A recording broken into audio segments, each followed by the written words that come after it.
Madam, നിങ്ങൾ നട്ടാൽ കിളിക്കാത്ത കള്ളം പറയരുത്. നിങ്ങൾ പറയുന്ന മുഴുവൻ കാര്യങ്ങളും കള്ളത്തരമാണ്. ഇത് പലർക്കും അറിയില്ല. ആരെയാ പൂട്ടിയിട്ട്, എന്തുവാ പൂട്ടിയിട്ട്? നിങ്ങൾ പൂട്ടിയിട്ട ആളിനെ കണ്ടോണം. ഇതാണ് സത്യം. ഞങ്ങൾ പൂട്ടിയിട്ടതല്ല. അവനെ ഒന്നും ഒഴിപ്പിക്കാൻ വന്നാലും ഭ്രാന്തും ഇല്ല, അവനെ പിടിച്ചു കെട്ടിയിട്ടില്ല, ഒന്നും ചെയ്തില്ല. അങ്ങനല്ലേ? ശരിയാണ്. ഇതെല്ലാം നോക്കിയിട്ട് അവർ പറഞ്ഞു ഒന്നുമില്ല. ആ സമയത്ത് ഒരു കുഞ്ഞിതിനകത്തുണ്ട്. അവനെ പൂട്ടിയിട്ടെന്നാണ് ഈ പറയുന്നത്. പൂട്ടിയിട്ട ആളിനെ കാണിക്കാൻ പോവാ. മോനെ എഴുന്നേറ്റ് വാ, പൂട്ടിയിട്ടോനെ കാണട്ടെ. ഓടി. ഇത് പലർക്കും അറിയില്ല. ആരെയാ പൂട്ടിയിട്ട്, എന്തുവാ പൂട്ടിയിട്ട്? നിങ്ങൾ പൂട്ടിയിട്ട ആളിനെ കണ്ടോണം. ഈ മോൻ അന്ന് രാവിലെ ഇവിടെ ജോലിക്ക് ജോയിൻ ചെയ്തു. നമ്മുടെ എലോഹിമിൻ്റെ ഓഫീസിൽ ജോലിക്ക് വേണ്ടി ജോയിൻ ചെയ്ത എറണാകുളം സ്വദേശിയായ മകനായത്. അന്നിവിടെ പ്രക്ഷോഭം നടക്കുന്നുണ്ട്. ഞങ്ങൾ പറഞ്ഞു, മോനെ നീ ഓഫീസിൽ അതിനകത്തിരിക്കുന്ന യുക്തമല്ല, ചർച്ചിനകത്തോട്ടിരുന്ന് ഞങ്ങൾ പുറത്തുനിന്ന് പൂട്ടിയേക്കാം. ഇവർ കയറി ഇവനെ ആക്രമിച്ചാലോ? അവൻ്റെ ജീവന് ഞങ്ങൾ ഉത്തരവാദിത്വം പറയണ്ടേ? ഞങ്ങൾ പറഞ്ഞു, നീ പള്ളിക്കകത്തിരുന്നോ, പള്ളിക്കകത്ത് കയറിയിരുന്നോ, ഞങ്ങൾ പുറത്തുനിന്ന് ലോക്ക് ചെയ്തിരിക്കും. ഇതാണ് സത്യം. ഞങ്ങൾ പൂട്ടിയിട്ടതല്ല. ഇവൻ്റെ ഭൂതബാധ ഒഴിക്കാനും വന്നതല്ല. ഇവന് ഭൂതമില്ല, ഒരു ഭൂതവും ഇല്ല. അവനെ ഒന്നും ഒഴിപ്പിക്കാൻ വന്നാലും ഭ്രാന്തും ഇല്ല, അവനെ പിടിച്ചു കെട്ടിയിട്ടില്ല, ഒന്നും ചെയ്തില്ല. അങ്ങനല്ലേ? ശരിയാണ്. ശരിക്കും ജോലിക്ക് വന്നാണ് ഇവിടെ. എന്നിട്ട് ഇവിടെ താഴെ അക്രമം ഉള്ളതുകൊണ്ട് അകത്ത് കയറിയിരുന്നു. ആക്രമണം പുറത്തുള്ളതുകൊണ്ട് അകത്തിരിക്കാൻ, സേഫായി ഇരിക്കാൻ വേണ്ടി അകത്ത് ഇരിക്കാൻ പറഞ്ഞു. ഞങ്ങൾ പുറത്തുനിന്ന് ലോക്കും ചെയ്തു. സ്നേഹിതരെ, ഇത് കട്ട് ചെയ്തിടണം. ഇതാ നടന്നേ. പ്രിയപ്പെട്ട മാഡം, നിങ്ങൾ നട്ടാൽ കിളിക്കാത്ത കള്ളം പറയരുത് പ്ലീസ്. ഒരു കുഞ്ഞ് അനുജനെന്ന നിലയിൽ നിങ്ങളോട് പറയും. നിങ്ങളെക്കാൾ പ്രായത്തിൽ ഒരു പക്ഷേ എനിക്ക് കുറവായിരിക്കാം. രണ്ട് കൈയും കൂപ്പി ഒത്തിരി സ്നേഹത്തോടെ പറയുക, താങ്കൾ പറഞ്ഞത് മുഴുവൻ പച്ച കള്ളമാണ്. ഈ കുഞ്ഞ് ജീവിച്ച് എത്ര വയസ്സുണ്ട് മോനെ? 35 വയസ്സുണ്ട്. ഗോ എയർവൈസിൽ വർക്ക് ചെയ്ത, ഒരു വിമാനത്തിൽ വർക്ക് ചെയ്ത ഒരാളാണ്. അത്രയും വിദ്യാഭ്യാസവും അത്രയും പഠിപ്പും അത്രയും നല്ല കുടുംബത്തിൽ ജനിച്ച ഒരു കുഞ്ഞാണ് ഈ കാര്യം പറയുന്നത്. ദയവ് ചെയ്ത് നിങ്ങൾ ഈ കാര്യങ്ങൾ വളച്ചൊടിച്ച് പറയരുത്, തെറ്റാണ്. നിങ്ങൾ പറയുന്ന മുഴുവൻ കാര്യങ്ങളും കള്ളത്തരമാണ്. പോയിരുന്നവനെ ദൈവാനുഗ്രഹി. ഇനിയും എൻ്റെ മാധ്യമ സ്നേഹിതന്മാരോട്, നിങ്ങളിത് തിരുത്തുമോ? ഈ പറഞ്ഞ കള്ളത്തരങ്ങൾ തിരുത്തി പറയോ? ഇവനെ പൂട്ടിയിട്ടതല്ലെന്ന് നിങ്ങൾ പറയോ? നിങ്ങളോട് ഞാൻ സ്നേഹത്തോടെ ചോദിക്കുക. നിങ്ങൾ എന്നെക്കുറിച്ച് പറഞ്ഞു ഈ കുഞ്ഞിനെ പൂട്ടിയിട്ടു. പഞ്ചായത്ത് പ്രസിഡന്റ് പറഞ്ഞപ്പോൾ നിങ്ങൾ വെള്ളം തൊടാതെ അങ്ങനെ വിഴുങ്ങി. നിങ്ങൾ അന്വേഷിക്കണമായിരുന്നു പൂട്ടിയിട്ടതാണോ അതിനുള്ള ധാർമ്മിക ഉത്തരവാദിത്വം നിങ്ങൾക്കുണ്ട്. പ്ലീസ്, നിങ്ങൾ ഒരു കാരണവശാലും നിങ്ങൾ ഈ പറഞ്ഞ വാർത്തയ്ക്ക് നിങ്ങൾ തിരുത്തി വാർത്ത കൊടുക്കണം. ബാക്കി കാര്യങ്ങൾ പഞ്ചായത്ത് പ്രസിഡന്റ് ആദ്യമായി, സ്നേഹിതരെ, യൂട്യൂബിൽ വീഡിയോ ചെയ്യുന്നവരെ, 2 കാര്യങ്ങൾ നിങ്ങൾ കേൾക്കണം. മെയിൻ ലൈൻ മാധ്യമങ്ങളാണ് ഈ കാര്യം ഏറ്റെടുത്തത്. മനോരമ, ഏഷ്യാനെറ്റ്, റിപ്പോർട്ടർ ചാനല്, ഇവിടെയുള്ള എല്ലാ ചാനലും. അതായത് ഞാനൊരു പത്രസമ്മേളനം വിളിച്ച് ഇവിടെ 3000 കുട്ടികൾക്ക് പഠന സഹായം കൊടുത്തിട്ട് ഒരു പത്രക്കാരും വന്നിട്ടില്ല. ഇല്ല. അത് നിങ്ങളുടെ ധാർമ്മിക ഉത്തരവാദിത്വം. ഞാൻ അവരെ വിളിച്ചിട്ടുണ്ട്, എന്നെ കാണാൻ വരാൻ പറഞ്ഞിട്ടുണ്ട്, ആരും ഇതുവരെ വന്ന്. പക്ഷേ ഇപ്പോൾ അവരെൻ്റെ ഇൻ്റർവ്യൂവിന് വിളിക്കുക. പാസ്റ്റർ ഒരു 2 മിനിറ്റ് ബൈറ്റ് തരുമോ? പാസ്റ്റർ ഒന്ന് മിണ്ടുമോ? അതെന്തു പറ്റി? ദൈവം തിരിച്ചു. ദൈവം ഉണ്ട് നമ്മുടെ കൂടെ. ബാക്കി നിങ്ങളോട് ഞാൻ പറയുന്നു, കേൾക്കുക നിങ്ങൾ.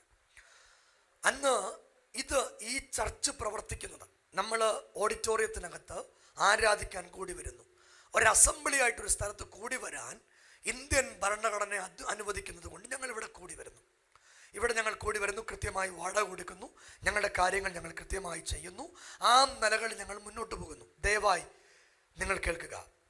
ഈ ആരാധനാലയത്തിൽ വെച്ച് ഞങ്ങൾ ആരെയും പീഡിപ്പിച്ചിട്ടില്ല. ഈ ആരാധനാലയത്തിനെതിരെ കേസില്ല. എനിക്കെതിരെ ഒരു കേസും ഇല്ല. എനിക്കെതിരെ യാതൊരു കാര്യങ്ങളുമില്ല. ആ കുഞ്ഞോ അതിൻ്റെ അമ്മ കെസിയോ എന്നെക്കുറിച്ചൊന്നും പറഞ്ഞിട്ടില്ല. അവർക്ക് വ്യക്തമായി എന്നെക്കുറിച്ച് ധാരണയുണ്ട്. അവർ ആ പത്ര ഞാനിതെല്ലാം മാധ്യമത്തിലൂടെ കണ്ട കാര്യമാണ്. അമ്മ പറയുന്ന, മകൻ പറയുന്ന ഒരു കാര്യം, എനിക്ക് പാസ്റ്ററെ കാണണമെന്ന് ആഗ്രഹമുണ്ട്, പക്ഷെ ഇവർ സമ്മതിക്കുന്നില്ല. മറ്റേ മകള് പറഞ്ഞു, ലിൻസി എന്ന മകള് പറഞ്ഞു, പാസ്റ്റർ അവിടെ വരില്ല, പാസ്റ്റർക്ക് സമയമില്ല. ഇത് ശരിക്കും ഒരു കോൺട്രവേഴ്സി ആയിട്ട് ഞാനൊന്നും പറയാത്തത് കോടതിയിലിരിക്കുന്ന കാര്യമാണ്. ഞങ്ങൾ ഇന്ത്യൻ പൗരന്മാരായതുകൊണ്ട് ഞങ്ങൾ അവരെ പോലെയല്ല, ഞങ്ങൾ കോടതികളെ ബഹുമാനിക്കുന്നു, ഭരണാധികാരികളെ ബഹുമാനിക്കുന്നു. ഞങ്ങളെക്കാൾ മുതിർന്ന ആളുകളെ എടാന്നോ എടിയെന്നോ പോടിയെന്നോ വിളിക്കാൻ പഠിച്ചിട്ടില്ല, അങ്ങനെ ചെയ്യില്ല. ഞങ്ങളെ ഉപദ്രവിച്ചാലും അവരെ സ്നേഹിതരാ എന്ന് വിളിക്കാനായി യേശു പഠിപ്പിച്ചു.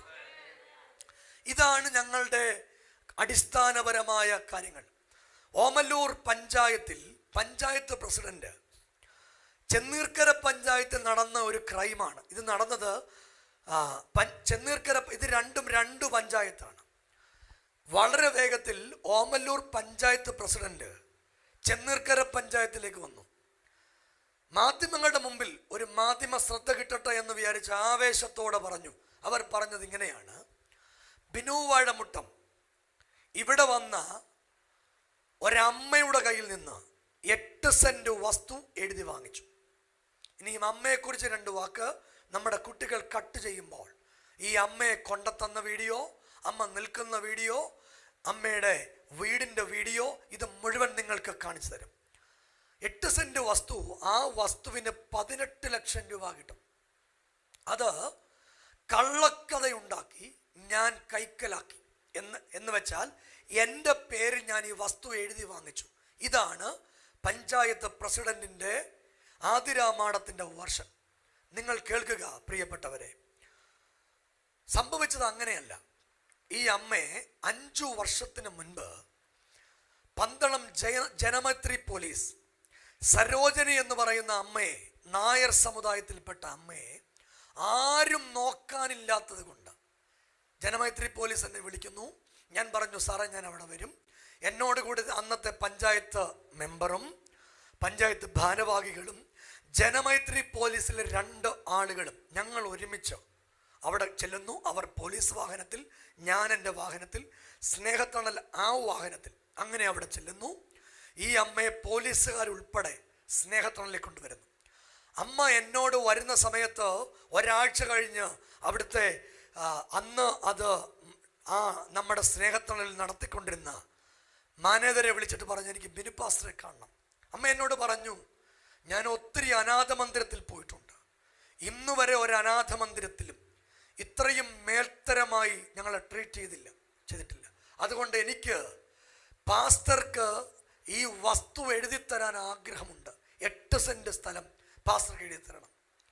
അപ്പോൾ ഞാൻ പറഞ്ഞു, അമ്മേ എനിക്കോ സ്നേഹത്തണലോ അമ്മയുടെ 1 സെന്റ് വസ്തുവും വേണ്ട, ഞാൻ വാങ്ങില്ല. അമ്മ ഒന്നുകൂടെ ചിന്തിക്കുക, എനിക്ക് വേണ്ട, അമ്മ മരിക്കും വരെ അമ്മയുടെ പേരിൽ കിടക്കട്ടെ. അങ്ങനെ കാലങ്ങൾ നീണ്ടുപോയി. കൃത്യം 1 വർഷം കഴിയുമ്പോൾ വീണ്ടും ഒരു ഫംഗ്ഷന് ഞാൻ അവിടെ ചെല്ലുമ്പോൾ അമ്മ എന്നെ മാറ്റി നിർത്തി പറഞ്ഞു, എന്നെ മോനെ എന്നാ വിളിക്കുന്നത്, മോനെ ഞാനന്ന് വസ്തുവിൻ്റെ കാര്യം പറഞ്ഞില്ലേ, ഞാൻ ഒത്തിരി സേഫായി. അമ്മയ്ക്ക് ഇഷ്ടമുള്ള ഫുഡ് കൊടുക്കാൻ പ്രത്യേകം അവിടെ ഞാൻ പറഞ്ഞിട്ടുണ്ട്. അമ്മയ്ക്കല്ല, എല്ലാവർക്കും അവരവർക്ക് ഇഷ്ടമുള്ള ഫുഡ് കൊടുക്കണം എന്ന് പറഞ്ഞിട്ടുണ്ട്. ആ വീഴ്ചകളൊക്കെ ഞാൻ അഡ്രസ്സ് ചെയ്യില്ല എന്ന് നിങ്ങൾ വിചാരിക്കരുത്, അതിന് ഞാൻ അഡ്രസ്സ് ചെയ്യും. അതിനെക്കുറിച്ച് ഇത് കോടതിയിലിരിക്കുന്നത് കൊണ്ടാണ് ഞാൻ പലതും പറയാൻ എനിക്ക് വൈമുഖ്യമുള്ളത്. സ്നേഹിതരെ, എന്നെ വിമർശിക്കുന്നവരെ, ഞാൻ വിമർശനത്തിന് അധീനനല്ല. നിങ്ങൾക്ക് എന്നെ വിമർശിക്കാം, നിങ്ങൾക്ക് ചോദ്യം ചെയ്യാം. എൻ്റെ പേരിൽ കേസുണ്ടെങ്കിൽ ഈ രാജ്യം തരുന്ന ഏത് ശിക്ഷയും ഞാൻ അനുഭവിക്കും. അതിന് ഞാൻ ബാധ്യസ്ഥനാണ്. സ്നേഹിതരെ, എൻ്റെ പേരിൽ അങ്ങനത്തെ യാതൊരു കേസുകളും ഇന്നുവരെ ഇല്ല. നിങ്ങളത് മനസ്സിലാക്കുക പ്ലീസ്. ഞാൻ തുടരുകയാണ്. ഈ അമ്മ ആവശ്യപ്പെട്ടപ്പോൾ ഞാൻ അമ്മയോട് പറഞ്ഞു, അമ്മേ എനിക്ക് പ്രാർത്ഥിച്ച അമ്മയോട് പറയാൻ ഒരു വാക്ക് മാത്രമേ ഉള്ളൂ. അമ്മ മരിക്കും വരെ അമ്മയുടെ പേരിൽ കിടക്കട്ടെ, അതിനുശേഷം അത് നമുക്ക് അർഹരായവർക്ക് കൊടുക്കാം. അപ്പോൾ എന്നോട് പറഞ്ഞു, വേണ്ട, എനിക്ക് അവകാശമില്ലാത്തതുകൊണ്ട് ബന്ധുക്കൾ അതെടുക്കും, അവർക്ക് കൊടുക്കരുത്. എന്നെ ആരും നോക്കിയിട്ടില്ല, എനിക്ക് 1 ഗ്ലാസ് വെള്ളം ആരും തന്നിട്ടില്ല. നിങ്ങൾ ഒരു കാര്യം കേൾക്കണം, നമുക്ക് ഒരമ്മയെ നോക്കാൻ പ്രയാസമാണ്.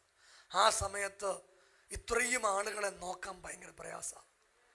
ഞാൻ അവരുടെ മലമൂത്ര വിസർജനം എടുത്തിട്ടുള്ള പാസ്റ്ററാ, അവരെ കുടിപ്പിച്ചിട്ടുള്ള പാസ്റ്ററാ.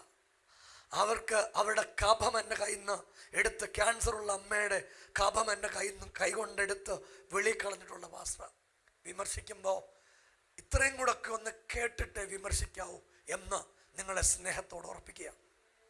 അങ്ങനെ സരോജിനി അമ്മയുടെ ഈ വസ്തു പന്തളത്ത് തന്നെയുള്ള സ്വന്തമായി വസ്തു ഇല്ലാത്ത ഒരമ്മയ്ക്ക് എഴുതി കൊടുത്തു. എൻ്റെ പേരിലല്ല, മറ്റൊരാളുടെ പേരിലാണ്. അപ്പൊ താങ്കൾ പറഞ്ഞത് നട്ടാൽ കുരുക്കാത്ത കള്ളം, കള്ളൻ നമ്പർ 3. താങ്കൾ പറഞ്ഞത് മുഴുവൻ കള്ളമാണ്. 4ാമത്തെ കള്ളം, ഞങ്ങളവിടെ പാല് വാങ്ങുന്നില്ല. ഞങ്ങളവിടെ പാല് വാങ്ങാൻ വേണ്ടി കൊടുക്കുന്ന പണമാണിത്. പാല് വാങ്ങാൻ വേണ്ടി നിങ്ങളിത് നോക്കുക. ഇതെല്ലാം ഞങ്ങൾ പറഞ്ഞു, ഇതിനാൽ ഞങ്ങൾക്ക് എവിഡൻസ് ഉണ്ട്. താങ്കൾ ഈ പറയുന്ന പോലെ മാധ്യമത്തെ കാണുമ്പോൾ ആവേശത്തോടെ ഞങ്ങൾ പറയുകയല്ല, ഇത് മുഴുവൻ ഞങ്ങളുടെ കയ്യിൽ എവിഡൻസ് ഉണ്ട്. ഇങ്ങനെയാണ് നിങ്ങൾ ഏതെങ്കിലും ഒരു സ്ഥാപനത്തിൽ ഇങ്ങനെ ചെയ്യുമെന്ന് നോക്കിക്കൊള്ളുക. ഇത്രയും രൂപയുടെ പാലാണ് ഞങ്ങൾ വാങ്ങിക്കൊടുക്കുന്നത്. അതുപോലെ അവിടെ കൊടുക്കേണ്ട കാര്യങ്ങൾ. ഇവിടെ ഈ പത്രസമ്മേളനത്തിൽ മറ്റൊരു കുട്ടിയുണ്ട്. ഞാൻ ആ കുട്ടിയെക്കുറിച്ച് പറയാൻ ആളല്ല. മദ്യപിക്കുന്ന, ലഹരി ഉപയോഗിക്കുന്ന ആണും പെണ്ണും ഒക്കെ ഉള്ള നാടാണ്. എല്ലാ എവിഡൻസും എൻ്റെ കയ്യിലുണ്ട്. ദയവ് ചെയ്ത് ഞാൻ ആരെയും താഴ്ക്കാൻ ശ്രമിക്കില്ല. ഇനിയും എനിക്ക് എന്തെങ്കിലും വീഴ്ച വന്നാലും അത് ഞാൻ പുറത്തു പറയില്ല. അതെൻ്റെ സ്വഭാവമാണ്. ഞാൻ ഇന്നൊരു അധികാരത്തിലുള്ള ഒരാളോട് പറയുമ്പോൾ എന്നോട് ചോദിച്ച് ഇന്നയാളെ പൂട്ടരുതോ, ഞാൻ പറഞ്ഞു സാറേ ഞാൻ ചെയ്യില്ല. ഇല്ല, അത് ചെയ്യേണ്ടത് ദൈവമാണ്, ഞാൻ ചെയ്യില്ല. ബഹുമാനപ്പെട്ട പഞ്ചായത്ത് പ്രസിഡന്റ് ആതിര മാഡമേ, നിങ്ങളോട് ഞങ്ങൾക്ക് ഒരു വൈരാഗ്യമില്ല. ഈ എലോഹിമിലിരിക്കുന്ന ഒരാളോടും ഒരു വൈരാഗ്യമില്ല. എല്ലാ യൂട്യൂബേഴ്സിനോടും, എല്ലാ വാർത്ത കൊടുത്തിട്ടുള്ളവരോടും, എല്ലാ മുഖ്യധാരാ മാധ്യമങ്ങളോടും പറയുക, നിങ്ങൾ ഈ പറഞ്ഞതൊക്കെ നിങ്ങളൊന്ന് തിരുത്തണം, തിരുത്തി പറയണം. ഈ ക്രൈം ഒന്നും നടന്നത് എലോഹിമിലല്ല. ഇവിടെ ക്രൈം നടന്നിട്ടില്ല. എന്തെങ്കിലും ക്രൈം നടന്നിട്ടുണ്ടെന്ന് കോടതി തെളിയിച്ചാൽ അത് എവിടെയാണെന്ന് അന്ന് കോടതി പരാമർശത്തിൽ ഒരു പത്രസമ്മേളനം നിങ്ങളുടെ മുമ്പിൽ നടത്തും. ഇപ്പോൾ കോടതിയുടെ FIR-ഉം FIS-ഉം എഴുതിയിട്ടുള്ളൂ. ഇത് രണ്ടും എൻ്റെ കൈവശമുണ്ട്. FIR എൻ്റെ കൈവശമുണ്ട്, FIS എൻ്റെ കൈവശമുണ്ട്. ഈ 2 കാര്യങ്ങൾ, അവർ പറഞ്ഞു കൊടുത്ത മൊഴി, അവർ പോലീസ് കൊടുത്തത്, ഇട്ടിരിക്കുന്ന കാര്യങ്ങൾ, ഇതിനെക്കുറിച്ചെല്ലാം വ്യക്തമായ ബോധ്യം എൻ്റെ കയ്യിലുണ്ട്. ഞാൻ ഈ പഞ്ചായത്തിൽ ചെല്ലുമ്പോൾ അവിടെ എന്നോട് ചോദിച്ചത്, നിങ്ങൾ വക്കീലാണോ? നിങ്ങളെങ്ങനെ നിയമം പറയുന്നത്? അവിടെയുള്ള ആളുകളുടെ ദേഷ്യം ഇതാണ്, നിങ്ങൾ വക്കീലാണോ? നിങ്ങളെങ്ങനെ നിയമം പറയുന്നേ? നിങ്ങൾ VNS എങ്ങനെയാ പറയുന്നേ? നിങ്ങൾക്കിതിനെക്കുറിച്ച് എങ്ങനെ അറിവുള്ളത്? ഞാൻ ഇന്ത്യൻ പൗരനായതുകൊണ്ട് എനിക്കിതിനെക്കുറിച്ച് അറിവുണ്ട്. ഞാൻ വായിക്കുന്ന ആളാണ്. ഇതിനെക്കുറിച്ച് എനിക്ക് ഭയങ്കര ബോധ്യമുണ്ട്. ഇന്ന് രാവിലെ ഏതൊരു യൂട്യൂബർ പറയുന്ന കേട്ടു, ഞാൻ പണ്ട് ഷാപ്പിൽ നിൽക്കുമായിരുന്നു. സ്നേഹിത, ഷാപ്പിൽ ഞാൻ പോയിട്ടുണ്ട്. ചെങ്ങന്നൂർ ഷാപ്പ് എടുത്ത് ആരാധന നടത്തിയപ്പോൾ ആദ്യമായിട്ട് ലൈഫ് ഷാപ്പിൽ കയറുന്നത്. ഞാൻ അതിനു മുമ്പോ പിൻപോ ഒരു ഷാപ്പിലും കയറിയിട്ടില്ല. ഷാപ്പിൽ ഞാൻ പോയിട്ടില്ല. ഇവർ വിചാരിച്ചത് ഒരു വലിയ വിവാദം ഉണ്ടാക്കാം എന്നാ നിങ്ങൾ വിവാദമുണ്ടാക്കാൻ ശ്രമിച്ച ആളുകളെ ഒക്കെ എനിക്ക് ബോധ്യമുണ്ട്. ഞാനിതെല്ലാം ഒന്ന് കെട്ടടങ്ങി ഇവരുമായിട്ട് മാധ്യമത്തിൻ്റെ മുമ്പിൽ വരും. ഇവരുമായിട്ടെല്ലാം മാധ്യമത്തിൻ്റെ മുമ്പിൽ വരും. ഇവർ മാക്സിമം കടഞ്ഞു പരിശ്രമിച്ചത് എന്തെങ്കിലും ഒരു പെണ്ണ് കേസ് കിട്ടാൻ പറ്റുമെങ്കിൽ അതിനുവേണ്ടി ഒത്തിരി ആളുകളെ വെറുതെ ബുദ്ധിമുട്ടുണ്ടാകട്ടോ. ഒന്നും നടക്കില്ല. ദയവ് ചെയ്ത് ഇങ്ങനെ 1000 കാര്യങ്ങൾ അവർ മുന്നോട്ട് കൊണ്ടുപോവുകയാണ്. ഞാൻ 2 കാര്യങ്ങളുടെ ഇതിനോട് ചേർത്ത് പറയാൻ ആഗ്രഹിക്കുകയാണ്. നിങ്ങൾ കേൾക്കണം. ഞങ്ങൾ ഒരു വർഷം 3000 കുഞ്ഞുങ്ങളെ പഠിപ്പിക്കും. സ്നേഹിതരെ, താങ്കൾക്ക് ഈ വർഷമല്ല, ഈ വയസ്സിനോടിടയിൽ ഒരു കുഞ്ഞിനെ പഠിപ്പിക്കാൻ പറ്റുമോ? ഒരു കുഞ്ഞിനെ പോലും പഠിപ്പിക്കാൻ പറ്റാത്ത നിങ്ങളാണ് ഇത്രയും കുഞ്ഞുങ്ങളെ പഠിപ്പിക്കുന്ന എന്നെ വിമർശിക്കുന്നത്. 2, ഒരമ്മയെപ്പോലും നോക്കാത്ത നിങ്ങൾ ഇത്രയും അമ്മമാരെയും അതിൽ ഒരു യൂട്യൂബറിന് സ്പെഷ്യൽ സല്യൂട്ട് കൊടുക്കണം. അത് ഞങ്ങൾ ഇങ്ങനെയാണ് എന്ന് സീതത്തോട് കേന്ദ്രീകമായി പ്രവർത്തിക്കുന്ന അതെങ്ങനെ അവിടെ എന്തോ അവിടെ അങ്ങനല്ലേ യൂട്യൂബ് ചാനലിൻ്റെ പേര് ഞങ്ങൾ അതല്ലേ ഞങ്ങൾ ഇങ്ങനെയാണ് എന്ന് പറയുന്ന ഒരു യൂട്യൂബ് ചാനൽ അവിടെ കുഞ്ഞിൻ്റെ ജന്മദിനം നടത്തിയത് സ്നേഹത്തിനല്ല. അവരാ വീഡിയോ എടുത്തിട്ട് അവർ പറയുന്നൊരു വാക്കുണ്ട്, ഞങ്ങളിത് പോയി കണ്ടതാണ്, ഞങ്ങളെ അങ്ങനെ ഒത്തിരി മനുഷ്യർ കണ്ടതാണ്. നിങ്ങൾ കേട്ടെ, ആർക്കും ആഹാരം കൊടുക്കുന്നില്ല, 5 വർഷം കൊണ്ടൊരു ചത്തുപോയില്ലേ. പിന്നെ മരിക്കുന്ന ആളുകളെ ഞങ്ങൾ എവിടെ അടക്കുന്നേ? ഓൾഡ് ഏജ് ഹോമിൽ നിന്ന് മരിക്കുന്ന ആളുകളെ ഞങ്ങൾ ഇൻക്വസ്റ്റ് റിപ്പോർട്ട് തയ്യാറാക്കിയാണ് ഇതുവരെ അടക്കിയിട്ടുള്ളത്. നാളെയും അങ്ങനെ ചെയ്യൂ. അതിൻ്റെ മുഴുവൻ എവിഡൻസ് അത് ബഹുമാനപ്പെട്ട ഇവിടെ ഒരു പൗരസമിതി കൂടിയിട്ടുണ്ട്. പൗരസമിതി മറ്റൊന്നിനുമല്ല, പള്ളി പണിയിക്കില്ല, അതിൻ്റെ പൗരസമിതിയാണ്. എന്താ? പള്ളി പണിയിക്കില്ല. അതിൻ്റെ മുമ്പിൽ നിൽക്കുന്ന 2-3 ആളുകളുണ്ട്. അവസാനിപ്പിക്കുക, ബാക്കി ഫിൽ ഇൻ ദ ബ്ലാങ്ക്സ് ആണ്. പറയുന്നില്ല. എനിക്ക് കാര്യങ്ങളെക്കുറിച്ച് ബോധ്യമുണ്ട്, കേസുകളെക്കുറിച്ച് ബോധ്യമുണ്ട്, കള്ളനോട്ടിനെ കുറിച്ച് ബോധ്യമുണ്ട്. പറയിപ്പിക്കരുത് പ്ലീസ്. ഇതിനെക്കുറിച്ച് എനിക്ക് ബോധ്യമുണ്ട്. അതുപോലെ 2 കാര്യം കൂടെ ചേർത്ത് എനിക്കതിനകത്ത് പറയണം. അങ്ങനെ ആതിരാമാതരം അടുത്ത പറയുന്നത്, അവിടെ 2 വയസ്സുള്ളൊരു കുഞ്ഞുണ്ട്. ആ കുഞ്ഞിനെ ഭിത്തിയിലടിക്കും. ആരടിക്കും? ആര് ചെയ്തു? ആരാണ് ഇതിൻ്റെ? അങ്ങനെ ഒരു FIR ഉണ്ടോ? നമ്മുടെ ഒരു കാര്യം ഒരു മാധ്യമത്തിൻ്റെ മുമ്പിൽ പറയുമ്പോൾ ഈ പറയുന്നത് ആധികാരികമായി ഇതെന്നാന്നറിയാം? നിങ്ങളോട് ഞാൻ പറയുക, ഇതെല്ലാം ഡിജിറ്റൽ തെളിവുകളാണ്. ഞാൻ ഈ പറയുന്നതും തെളിവാണ്. അതുകൊണ്ടാണ് എൻ്റെ വാക്കുകൾ ഞാൻ ആവേശഭരിതനാകാത്തത്, ഞാൻ ശാന്തമായി പറയുന്നത്. ഇത് ബോധ്യപ്പെടാൻ വേണ്ടിയാണ്. ഇനിയും 1-2 കാര്യങ്ങൾ സഭയോട് പറയുകയാണ്. ശരിക്കും ദൈവമക്കളോട് എനിക്ക് ഒത്തിരി സ്നേഹമാണ് കേട്ടോ. പ്രത്യേകിച്ച് ഞായറാഴ്ച ആരാധനയ്ക്ക് വന്നവരോട്, നിങ്ങൾ എൻ്റെ ദൈവത്തിൻ്റെ മക്കളാണ്. അന്ന് നിങ്ങൾ ആവേശത്തോടെ വന്നു. രാവിലെ 7:30 മണിക്ക് ഇവിടെ വന്നവരുണ്ട്, 8 മണിക്ക് ഇവിടെ വന്നവരുണ്ട്. ബൈബിളും പിടിച്ച് പ്രായമുള്ള അമ്മമാർ, ബുദ്ധി കുറവുള്ള കുട്ടികൾ, അംഗവൈകല്യമുള്ളവർ, ആയിരക്കണക്കിന് മനുഷ്യർ റോഡിൽ നിറഞ്ഞു. എന്നോട് ഇവിടുത്തെ ഒരു അധികാരിയായ മനുഷ്യൻ പറഞ്ഞു, നിങ്ങളുടെ ഒത്തൊരുമ സമ്മതിക്കണം. ഞാനൊരു കാര്യം കൂടെ പറയട്ടെ, ദൈവദാസന്മാരെ, ദൈവമക്കളെ, എന്നെ സോഷ്യൽ മീഡിയയിൽ കേൾക്കുന്നവരെ, ഇവിടെ ഇങ്ങനെയൊക്കെ നോർത്ത് ഇന്ത്യയിൽ എന്താ സംഭവിക്കുന്നത് നിങ്ങൾക്കറിയാം? നോർത്ത് ഇന്ത്യയിൽ ഒരു പള്ളിയിൽ കയറിയാൽ ആരും കൂടെ വരത്തില്ല, ആരും കൂടാനുണ്ടാവില്ല. ഇവിടെ അങ്ങനെ അല്ല. ഞങ്ങളുടെ അച്ചായന്മാരൊക്കെ ആദ്യം ഞങ്ങൾക്ക് ആരാധിക്കണമെന്ന് പറഞ്ഞ് ഞങ്ങളുടെ ഒരു അച്ചാനും അമ്മാമ്മയും കൂടെ അവർ കോന്നി ഓർത്തഡോക്സ് പള്ളിയിൽ നിന്ന് വന്ന എൻ്റെ അമ്മ ജനിച്ചു വളർന്ന നാട്ടിൽ നിന്ന് ആരാധനയ്ക്ക് വന്നവരാ. ആവേശത്തോടെ ഓടിക്കേറി വന്നിട്ട് എൻ്റെ അടുത്ത് വന്ന് പറഞ്ഞു, ഞാൻ ഓർത്തഡോക്സ് പള്ളി വിട്ടു വന്നോനാ, ഞാൻ മരിക്കും വരെ എലോഹിമിലുള്ള ആളാ, എങ്ങും പോകാൻ വന്നതല്ല.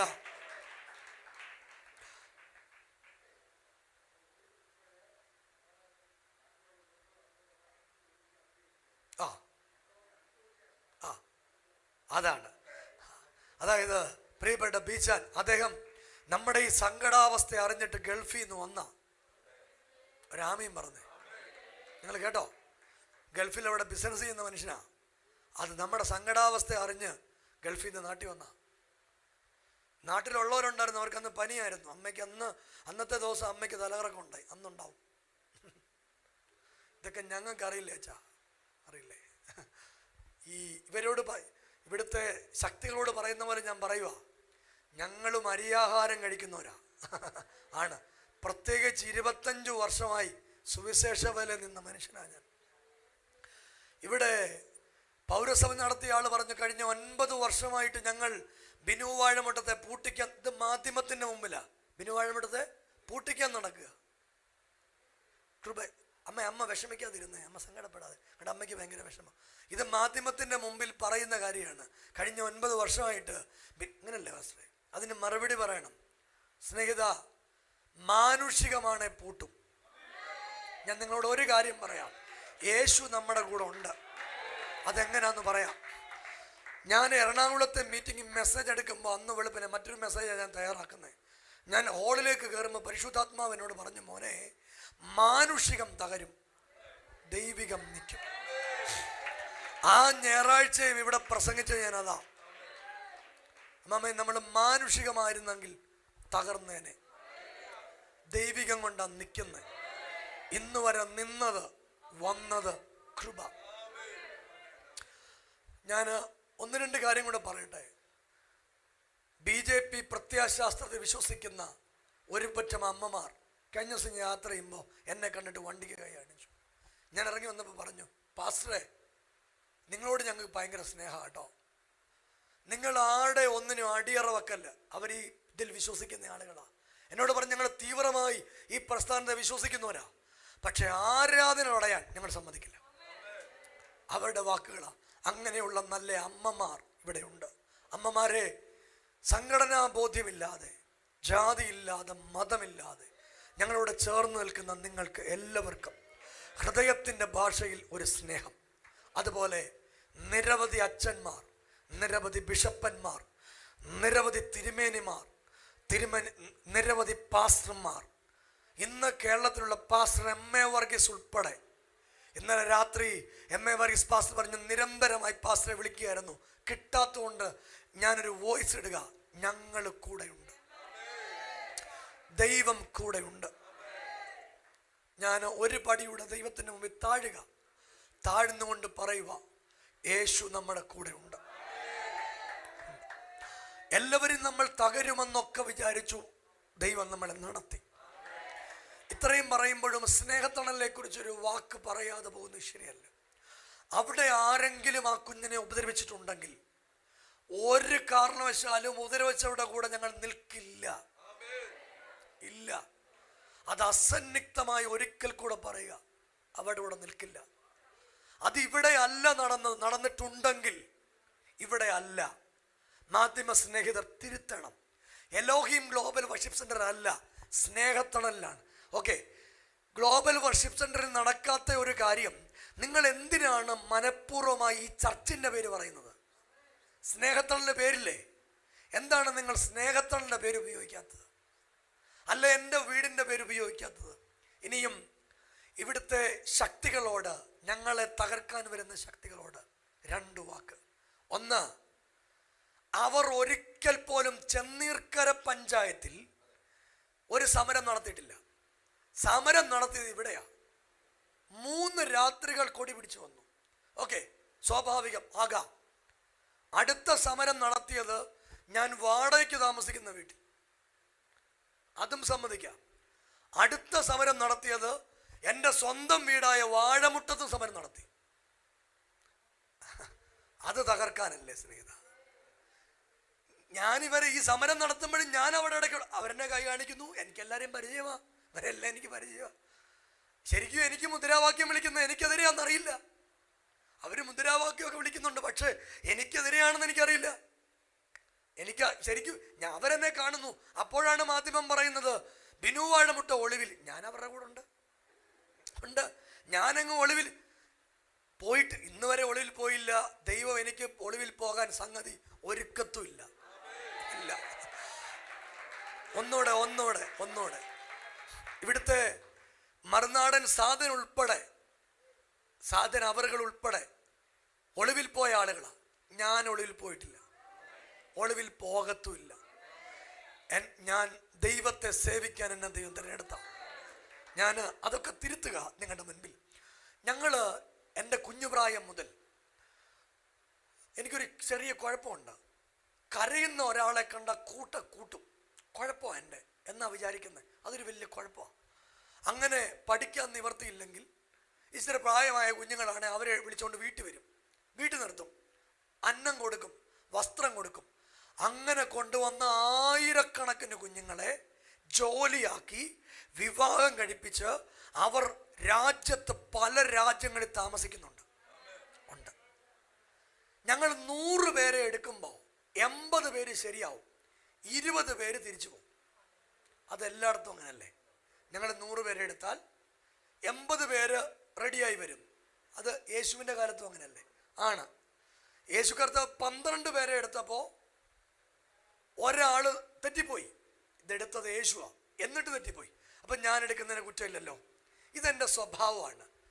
കഞ്ചാവും കാശിഷും ബ്രൗൺ ഷുഗറും ആത്മഹത്യക്കും ഒക്കെ പോകുന്ന കുഞ്ഞുങ്ങളെ എൻ്റെ വീട്ടിൽ താമസിപ്പിക്കും. ഞാൻ ഇതിൽ പ്രമുഖനായ ഒരാളെ കുറിച്ച് പറയും, ഇപ്പോഴല്ല പറയും. നിരവധി കേസുകളുടെ പ്രതിയായ രാഷ്ട്രീയത്തിൽ ഉണ്ടായിരുന്ന ഒരാൾ, അദ്ദേഹത്തെ എൻ്റെ വീട്ടിൽ കൊണ്ട് താമസിപ്പിക്കുവാൻ ഒരു 6.25 അടി പൊക്കമുണ്ട്. ഒരു രാഷ്ട്രീയ കൊലപാതകത്തിൻ്റെ പേരിൽ അദ്ദേഹത്തെ എനിക്ക് മാവേലിക്കര അന്ന് നടന്നൊരു ഐക്യ കൺവെൻഷൻ വെച്ച് കിട്ടുക. ഞാൻ അദ്ദേഹത്തോട് ദൂത് പറഞ്ഞ് അദ്ദേഹത്തെ എൻ്റെ കൂടെ വരാൻ വേണ്ടി ശ്രമിക്കുക. അദ്ദേഹം അന്ന് പരോളിലെ പ്രതിയാണ്. ഞാൻ ഈ ദൂത് പറഞ്ഞ് അദ്ദേഹത്തിന് കെട്ടിപ്പിടിച്ച് പരസ്യം ഒരു ഉമ്മ കൊടുത്തു. എന്നിട്ട് ഞാൻ പറഞ്ഞു, സ്നേഹിത, യേശു ദൈവമാണ്, യേശു നിങ്ങളെ സ്നേഹിക്കുന്നു. അദ്ദേഹം എന്നോട് ചോദിച്ചൊരു വാക്ക്, യേശു സ്നേഹിക്കുന്നെന്നോ, എന്നെ സ്നേഹിക്കുന്നെന്നോ? ഞാൻ പറഞ്ഞു, താങ്കളെ യേശു സ്നേഹിക്കുന്നു. ഞങ്ങളുടെ പണിക്കരച്ചാൻ പറയുന്നതിന് കുഴപ്പമുണ്ടോ? ഒന്ന് എഴുന്നേറ്റ് നിൽക്കാം. നിങ്ങൾ പണിക്കരച്ചാൻ ഒരു ക്ലാപ്പ് ഒന്ന് കൊടുത്തേ. എന്തോ പണിക്കര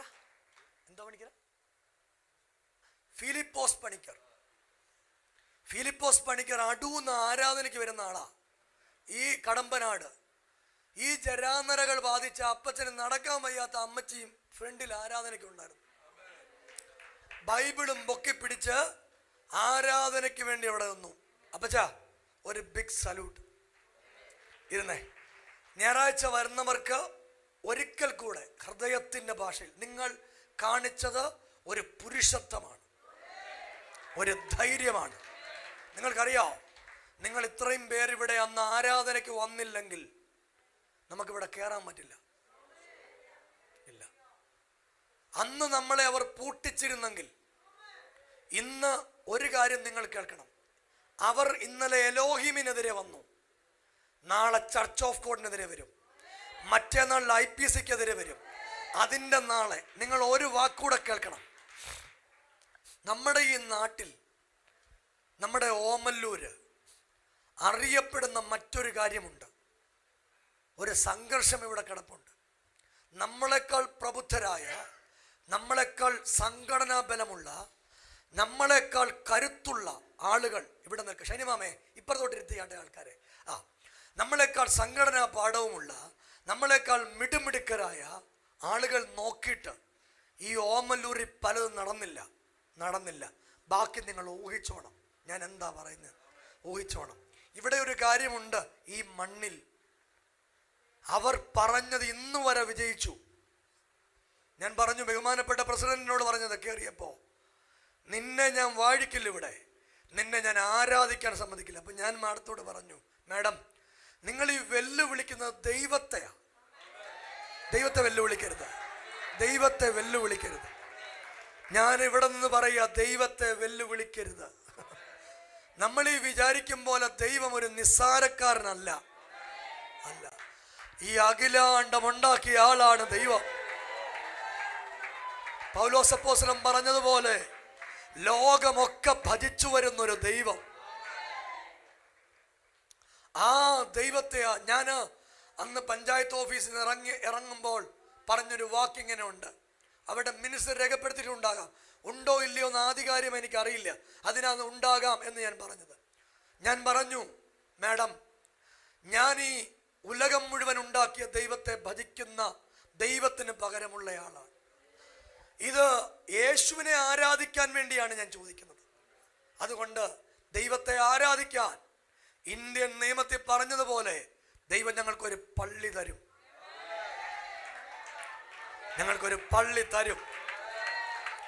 ഞങ്ങൾ ആ പള്ളിയിൽ ദൈവത്തെ ആരാധിക്കും. ശുഭപ്രതീക്ഷയോടെ ദൈവരാജ്യത്തിന് വേണ്ടി നിൽക്കുന്ന പ്രിയരെ, നിങ്ങളെല്ലാവരെയും ദൈവം അനുഗ്രഹിക്കട്ടെ എന്ന് വളരെ ആത്മാർത്ഥമായി നിങ്ങൾക്ക് എല്ലാവർക്കും വേണ്ടി പ്രാർത്ഥിക്കുകയാണ്.